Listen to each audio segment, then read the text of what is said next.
അസാധാരണമായ സർഗാത്മകത കൊണ്ട് വെല്ലുവിളികളെ കീഴടക്കിയ 17കാരൻ. സംസാരിക്കാനോ സ്വന്തമായി എഴുതാനോ കഴിയില്ലെങ്കിലും ലാപ്ടോപ്പിലൂടെ അവൻ ലോകത്തോട് സംവദിക്കുന്നു. തിരുവനന്തപുരം ആറ്റിങ്ങൽ ഗവൺമെന്റ് VHCയിൽ +2 അഗ്രികൾച്ചർ വിദ്യാർത്ഥിയായ നയൻ തന്റെ മൂന്നാമത്തെ പുസ്തകത്തിലൂടെ ഓട്ടിസ്റ്റിക്കായ കുട്ടികൾക്ക് പ്രചോദനത്തിന്റെ അറിവ് പകരുകയാണ്.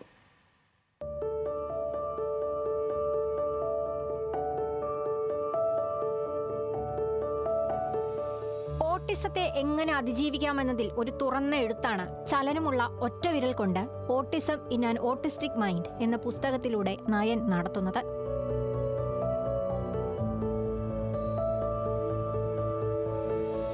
ഒരു ഡോക്ടറുടെയോ ഗവേഷകന്റെയോ അധ്യാപകന്റെയോ കൂട്ടില്ലാതെ ഒറ്റയ്ക്കൊരു പഠന പുസ്തകം എന്നതായിരുന്നു നയന്റെ സ്വപ്നം. അത് ഇന്ന് യാഥാർത്ഥ്യമായി.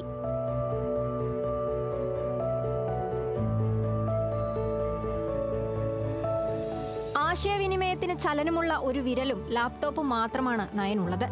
അവന്റെ അനുഭവങ്ങളിൽ നിന്നും അറിവുകളിൽ നിന്നും ഓട്ടിസ്റ്റിക് ആയ കുട്ടികളുടെ പാഠ്യപദ്ധതി വരെ പരിഷ്കരിക്കാൻ തക്ക കാമ്പുള്ള പുസ്തകമാണ് പിറവിയെടുത്തത്.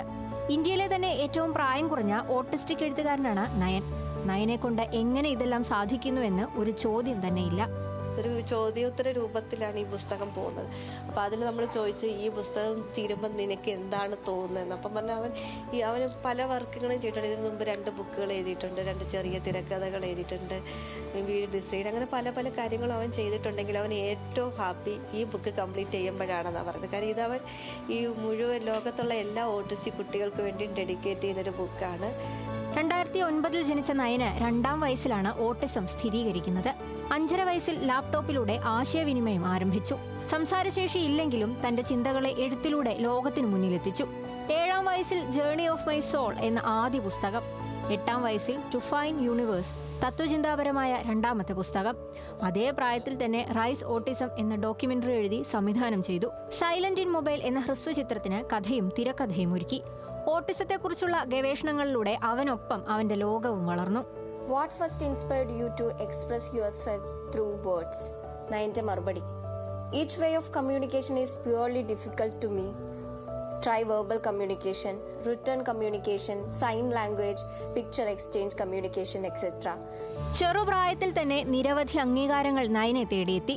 2017 കേരള സാഹിത്യ special award, 2018 incredible book of records, world youngest autistic child philosopher, 2020 ഉജ്ജ്വല ബാല്യം award, universal book of records, Kerala സർക്കാരിന്റെ മികച്ച ഭിന്നശേഷിക്കാരനായ ബാലനുള്ള സംസ്ഥാന പുരസ്കാരം, കൂടാതെ 15-ലധികം ഭാഷകൾ മനസ്സിലാക്കാനും സെൻസറി വെല്ലുവിളികളെ അതിജീവിക്കാനും അനുയോജ്യമായ ഓട്ടിസം ഭവനത്തിന്റെ രൂപകൽപ്പന നടത്താനും നയന് കഴിഞ്ഞു. ആരും പറയാത്ത ഭാഷയിൽ അവന്റെ പ്രചോദിപ്പിക്കുന്ന ചിന്തകളിലൂടെ ചട്ടക്കൂടുകൾ പൊളിച്ചെഴുതുകയാണ് നയൻ. അവന്റെ കവിതകളിലൊന്നിൽ എഴുതിയതുപോലെ സ്വാതന്ത്ര്യം അത് അവന്റേതുമാണ്. ആറ്റിങ്ങലിലെ വീട്ടിൽ അമ്മ പ്രിയങ്കയുടെയും അച്ഛൻ ശ്യാമിന്റെയും പിന്തുണയുടെ കരുത്തിൽ ചിന്തകളും എഴുത്തുമായി നയൻ ഇനിയും മുന്നോട്ട്. Autism in an autistic mind. Nine അവന്റെ ഓട്ടിസമുള്ള കൂട്ടുകാർക്ക് വേണ്ടി എഴുതിയ പുസ്തകം. എ ഡ്രീം വിൻ എന്നാണ് ഈ പുസ്തകത്തെ പറ്റി നയൻ പറയുന്നത്. അവിശ്വസനീയമെന്നല്ലാതെ മറ്റെന്ത് പറയാം.